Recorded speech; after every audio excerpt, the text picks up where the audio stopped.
Andy's idea.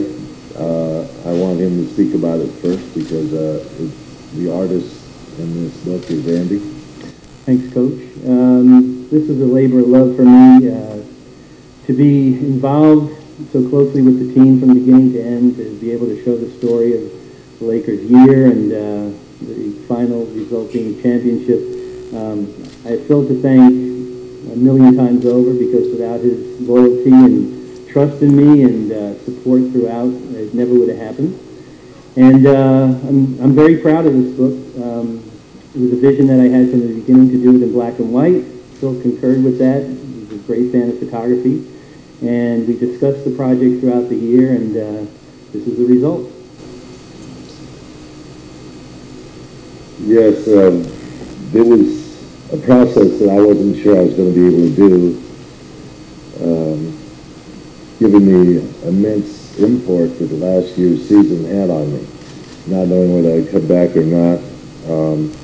Somewhere in July, when I determined that I indeed was game for another year, it seemed fitting for this to be a project for me in the summer up in Montana. Narda, Dixon sent files to me through the computer, and I analyzed them. We adjusted photos, and we made them kind of a story which can come out of this book, and processed it. So we hope that readers will enjoy it. I was a part of a project of this nature back in 1969-70 championship season in New York with the Knicks. And Andy approached me on that basis, saying he really enjoyed that book when he was a young photographer.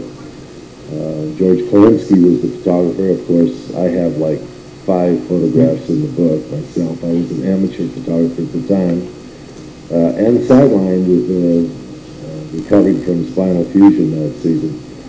So it was something I had done before, and I felt comfortable doing it, but I did know the immensity of this project. It was a lot of photographs and a lot of text, and yet I think it's turned out to be a real nice project for our fans and hopefully basketball fans around the country.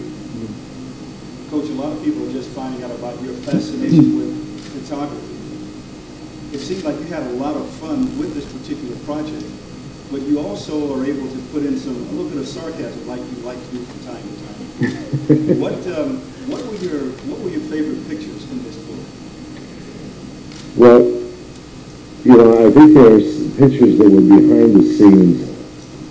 Andy has a knack of catching the import, the emotion of a situation, and some of them that are prior to the game. There's one, I think, at a national anthem in the Garden in Boston, where the players, he's on the floor and he's taking a picture of them from a prone position, obviously. It just shows you the size of these players, the immense arena. There's another one, I think, of Thanksgiving. I'm carving a turkey, and my daughter's helping me in the kitchen. That's something, a family issue that we enjoy Thanksgiving. That's kind of a personal one that I enjoy. I think the celebration at the end, the emotion on Powell's face and the celebration picture, I think carries a lot of weight with me too. I was looking at the book and I saw the picture of your speech before Game 7. Can you go back and tell us a little bit about what that picture said, what you said to the players before that game? Well, Game 7s are obviously something which emotion is a very big factor with players, and so when I talk to a team before a game, it's about getting back down to basics. It's such a high to play the game like that. Sometimes you spend a sleepless night before the game in anticipation of the excitement, the adrenaline that flows through your body. You saw it in Kobe's performance that night. He wanted to win so bad. So I tried to bring them into a real calm situation where they remembered to breathe through situations, to continually use their breath, to get centered again so that they could go back and repeat the performance. Coach, you give the locker room as a sanctuary. It's very private for your players and coaching staff. Can you talk about what that says for any of the locker room to be in places like that? Well, he knows. Andy knows that I give him a look and he disappears. Yeah. Sometimes I know before the look. I could just see the shadow coming out of the office. Because there are times that are public and then there are times that are private, because there's a a lot of ground to cover after a ball game, sometimes disappointment, sometimes elation, but still there's some private moments there. If you would have burned the turkey, would you have taken out? That was a hard one for me to You were working hard at that turkey. yeah, it was just You heard it before, just the appeal with black and black and white photography does. How much does that enhance? well, I think color's spectacular in a way that sometimes you really lose what's the essence of the picture, and I think black and white gives you those shades of gray all the way through black and back to white again that gives some kind of depth to the photograph. There's just really some essence to black and white. And I think some of it's just our photographic memories of Bernstein and some of these great photographers that have used black and white, that we kind of set that up as an image of great photography. And so it seems to take on kind of a surreal nature to it sometimes when it's black and white. What do you think, Andy? Well, whatever you say, Coach. No. My whole idea was to do this book in black and white from the beginning, pretty much in homage to some of the great photographers that I've always admired, all through my career, and I've been wanting to do a book like this, a project where the NBA would kind of let me do something in black and white, and I have the NBA to thank for letting me do that. I have Phil to thank for giving me the vehicle to do it, and the access, and I couldn't have done it without a lot of help.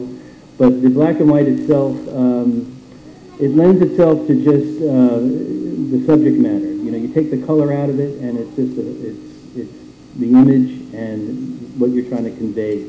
And we all know what the Lakers look like, on the court. It's an incredible, almost theatrical production, but when you take all that color out of it, it's the nitty-gritty of what goes on, and it's what goes on behind the scenes to support what goes on the court.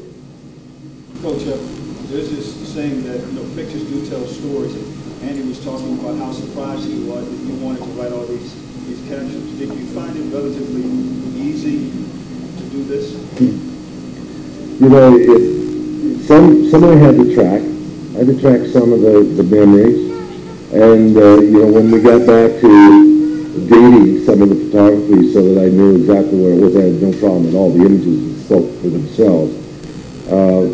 Most of them, and I would say 95% of them, I knew the emotion of the moment, I knew what was going on in the moment, and it helped me relive some of the season. I think that will be kind of a foresight for some of the people who want to buy this book that are fans, that relive some of these moments that we remember from a year that's kind of spectacular.